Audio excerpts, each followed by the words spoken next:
50-এও যেভাবে নিজের জৌলুস ধরে রেখেছেন এই বিশ্বসুন্দরী। 1994-তে যেমন দেখতে ছিলেন এখনও খানিকটা একরকম। দেখলেই কেউ বলবে না বয়স তার 49। বলিউড অভিনেত্রী ও সাবেক বিশ্বসুন্দরী সুস্মিতা সেনকে দেখে বয়স অনুমান করাটা মুশকিল। এত টান টান ত্বক, টোন্ড ফিগারের রহস্য কি, কিভাবে নিজেকে ফিট রাখেন, তা এক সাক্ষাৎকারে খোলাসা করেছেন অভিনেত্রী। সুস্মিতা জানান, এক বিশেষ পানীয় তাকে সারাদিন চনমনে ও ফিট রাখতে সাহায্য করে। কিভাবে দিন শুরু করেন, সারাটা দিন কিভাবে কাটান, সবটাই শেয়ার করেন তিনি।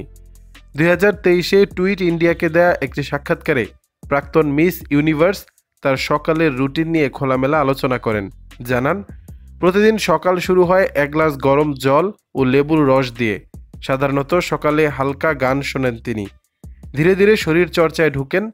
এই সময় বেশি চিৎকার বা আওয়াজ পছন্দ নয় তার।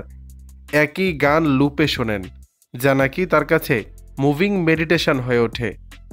অভিনেত্রী বলেন, আমি চেষ্টা করি ফোনে হাত না দিতে, তবে সবসময় সেটা হয়ে ওঠে না।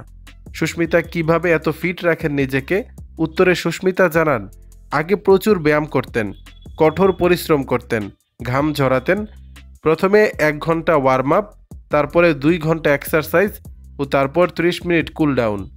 তবে 2023 সালের প্রথম দিকে হৃদরোগে আক্রান্ত হন এবং এই রুটিনে একটু পরিবর্তন আনতে হয়।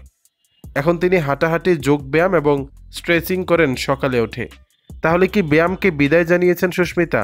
তার কথায়, আগামী 6 মাসে তিনি আবারও পুরনো ব্যায়ামের রুটিনে ফিরতে পারবেন। ব্যায়াম, যোগচর্চা ও জীবনশৈলী কি সুস্মিতা সেনের ঝকঝকে ত্বকের রহস্য কিনা? এমন প্রশ্নের জবাবে অভিনেত্রী বলেন, আমার ত্বক পরিচর্যার নিয়ম খুবই সহজ। আমি মেকআপ সাধারণত করি না, শুধু কাজের জন্য করতে হয়।